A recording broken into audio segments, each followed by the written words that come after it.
ஒரு பெரிய leader run பண்ணாலும் ரன் ஆகும், பெரிய டேலண்ட் இல்லாதவர் ரன் பண்ணாலும் ரன் ஆகும். அடுத்தது அந்த இன்ஸ்டிடியூஷன் பார்த்தோம்னா உதயநிதி ஸ்டாலின் அவர்கள் கைக்கு போகும். டிவிகே பார்த்தோம்னா அது ஒரு இன்ஸ்டிடியூஷன் கிடையாது, அது ஒரு பார்ட்டி மாதிரி இருக்கக்கூடிய ஒரு அமைப்பு, அவ்வளவுதான். விஜய்ன்ற ஒருத்தரோட ஃபேமை யூஸ் பண்ணி அவங்க கட்டுறாங்க.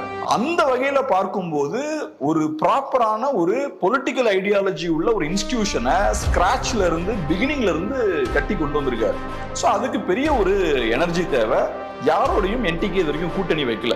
தமிழ்நாட்டுல கூட்டணி வைக்காம ஒரு கட்சி இருக்குன்னா அது ரொம்ப கஷ்டமான ஒரு விஷயம். ஒரு எலெக்ஷன் முடிஞ்சாச்சுனாலே அதுக்கப்புறம் நிறைய அழுத்தம் இருக்கும். ஸோ அதனால இதெல்லாம் மீறி நிறைய எலெக்ஷன்ஸ் கூட்டணி வைக்காம என்டிகே கண்டினியூஸா போறாங்கன்னா அதுவும் பார்த்தோம்னா காம்ப்ரமைஸ் ஆகாம இருக்காங்க, கன்சிஸ்டன்டா ஒரே ஸ்டாண்ட்ல அவங்க இருக்காங்க. இது வரலாற்று முக்கியத்துவம் வாய்ந்த ஒரு வேலை. இதை சீமான் அவர்கள் செஞ்சிருக்காரு. இந்த தேர்தல் அரசியல் இப்படி பேசக்கூடிய ஆள் யார் இருக்கா? ஒரு பகிரங்கமா நம்ம தமிழ் இனத்தை சொல்லி பேசுறது இது வரைக்கும் இப்போ உங்களுக்கெல்லாம் நீங்கள் இளைஞர்கள் பல தேர்தலில் பார்த்துருக்கோம்ல.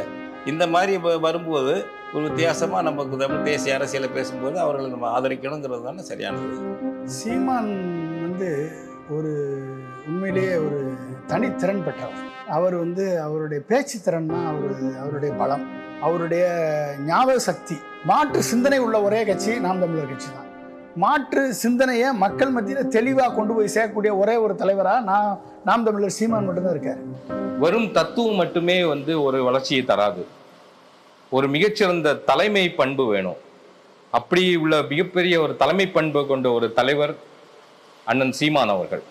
அவருடைய செயல்பாட்டு வரைவை நான் ஃபுல்லாக பார்த்தேன். 49 ஸ்கீமு 480 பக்கம் கொண்ட ஒரே ஒரு தேர்தல் அறிக்கை நாம் தமிழர் கட்சியினுடைய செயல்பாட்டு வரைவு தான் இருக்கு. இதை எப்படி செயல்படுத்துவோம், இதனுடைய கொள்கை என்ன, நோக்கம் என்ன, உலக நாடுகளோட கம்பேர் பண்ணி நான் வந்தால் எப்படி செயல்படுத்துவேன் அப்படின்றத டீட்டெயிலாக எக்ஸ்பிளைன் பண்ணியிருக்காங்க ஒவ்வொரு subjective. An issue that's very close to my heart is the issue of women's rights. And unfortunately, the status of women's rights in Tamil Nadu is not where it should be in 2026. Women are still fighting for basic security, for equal pay, and just being treated as vote banks instead of leaders that they are. However, when you look at the NTK 2026 roadmap about how Seeman Anna talks about women, it's amazing. It's not just about protection, it's about empowerment. They have 50% of women representation in their party, not to mention gender diversity and trans candidates. This is truly a level of inclusivity that I don't think I've seen in any other party around the world. Taking violence against women and crimes against women seriously is a very specific focus of Seeman Anna. He's been extremely vocal around protecting women and taking crimes against women very seriously. This roadmap should be